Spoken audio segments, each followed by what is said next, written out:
संघाचे माजी सरकार्यवाह भैयाजी जोशी यांच्या वक्तव्यावर ठाकरेंच्या शिवसेनेकडून सडकून टीका करण्यात आली आहे। भैयाजी जोशी यांचं वक्तव्य राजद्रोह असल्याचं संजय राऊत यांनी म्हटलंय आणि टीका केली आहे। भैयाजी जोशी यांचं वक्तव्य सरकारला मान्य आहे का, असा संतप्त सवाल ठाकरेंच्या शिवसेनेच्या अंबादास दानवे यांनी उपस्थित केलाय। भैयाजी जोशी यांचं वक्तव्य मुंबई महापालिका निवडणुकांसाठीची खेळी आहे, अशी टीका रोहित पवार यांनी केलेली आहे। घाटकोपरची भाषा गुजराती आहे, असं विधान भैयाजी जोशी यांनी केलं आणि त्यामुळे नवा वाद निर्माण झालाय। रिक्षेमध्ये चालू आहे, याचा अर्थ असा की मुंबईची एक भाषा नाही, मुंबईच्या अनेक भाषा आहेत, पण त्या भागाची काही भाषा असते। तर घाटकोपर परिसराची भाषा तर गुजराती आहे। गिरगावमध्ये हिंदी बोलणारे कमी मिळतील, मराठी बोलणारे, त्यामुळे मुंबई सोपं आहे की येणाऱ्या माणसाला मराठी शिकलं पाहिजे असं नाही। मग या महाराष्ट्राची भाषा मराठी आहे, मग ते घाटकोपर असेल, नाही तर कुर्ला असेल, नाही तर महाराष्ट्रातला अन्य कोणताही भाग असेल, या महाराष्ट्राची भाषा मराठी आहे। त्या मराठीचा आग्रह आमचा सगळ्यांचा आहे आणि अशा विचारसरणीला मला वाटतं कोणी छेद देत असेल तर मला वाटतं ही विचारसरणी आताच्या सरकारला हा जो विचार व्यक्त केलेला आहे तो मान्य आहे का, हा सवाल आम्ही सरकारला विचारू। प्रथम मराठी, बाकी सगळं नंतर। खरं तर भैयाजी जोशी जे बोललेत की मुंबईमध्ये गुजराती भाषेला महत्व दिलं गेलं पाहिजे, आम्ही तर याचं उत्तर द्यायला काय हे नाही, पण आम्ही याचा विरोध त्या ठिकाणी करतो। पण याचं उत्तर जर कोणाकडनं मागायचं असेल ते आपल्या राज्याच्या मुख्यमंत्र्यांकडनं आपण मागितलं पाहिजे। महानगरपालिका येत आहेत, त्या भागामध्ये गुजराती लोकसंख्या जास्त आहे, तिथली मतं आपल्याला मिळावी यासाठी आता शाब्दिक खेळ सुरू झालेले आहेत।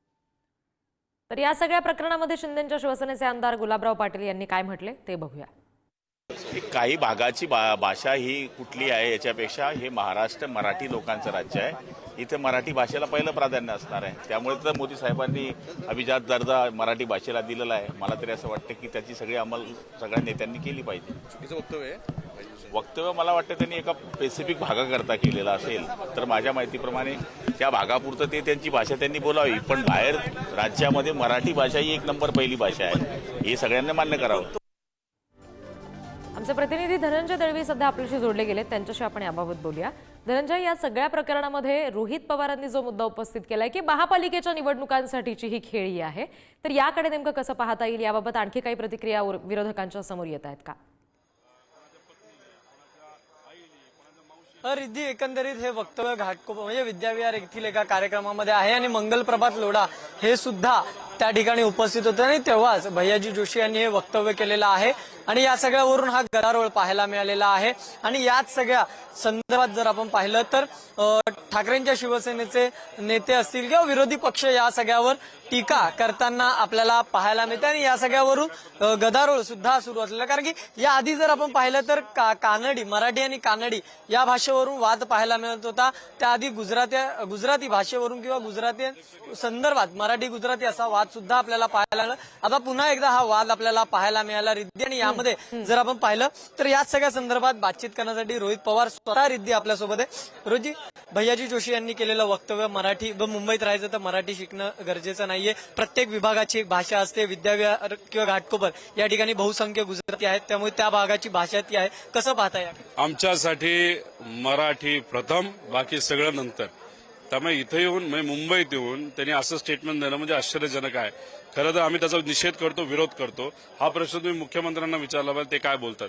आता काय आहे की महानगरपालिकेचं इलेक्शन 6 महिन्यात लागणार आहे, त्यामुळे आता तयारी सुरू झालेली दिसते त्या संघटनेची पण आणि पक्षाची सुद्धा, की अशा ठराविक भाषेवाल्या लोकांना थोडंसं मोहित करायचं। आम्ही काय गुजराती भाषेच्या विरोधात नाही, आम्ही कोणाच्या लोकांच्या विरोधात नाही, पण महाराष्ट्रात आल्यानंतर मराठी प्रथम पाहिजेलच ना, बाकी सगळं नंतर पाहिजे। पण इथं तर वेगळाच संदेश देण्याचा प्रयत्न तिथं करत आहे, त्यामुळे ही चुकीची गोष्ट आहे, लोकांना नाही आवडणार। अगदी निश्चित, आणि त्याच्यामुळे सर्वसामान्यांमधून सुद्धा या सगळ्या संदर्भात धनंजय काय प्रतिक्रिया उमटतात हे पाहावं लागेल। धन्यवाद सगळ्या तपशिलांसाठी।